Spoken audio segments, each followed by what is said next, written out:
Hey, I'm photographer David Bergman, and this is 2-Minute Tips for Adorama TV.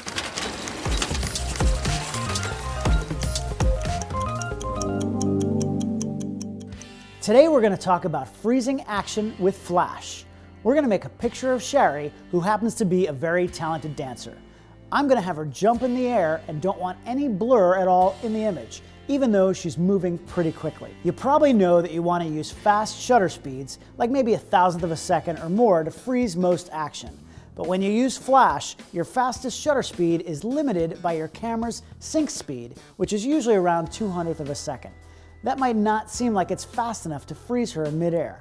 You might be able to use a function called high-speed sync, and I talked about that way back in episode 32, but let's put that aside for now. Even without high-speed sync, there's another element at play here that can really help us out. The flash looks just like an immediate burst of light to our eyes, but the truth is the light is still turning on and off for a period of time. It just happens really fast. The actual amount of time that the light is on is called the flash duration.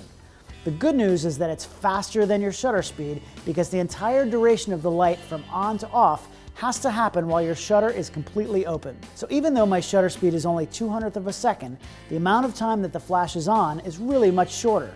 The flash duration on this particular strobe, the Orlit Rove Light 610, ranges from an 800th of a second to 8,000th of a second.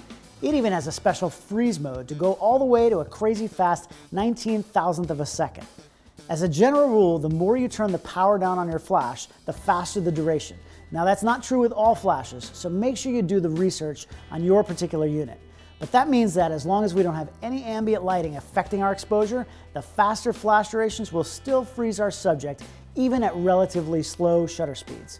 To finish this off, I'm going to add a couple of powered down lights behind Sherry to create some separation from the background, and we've got ourselves a cool action shot with everything frozen using only our fast flash duration.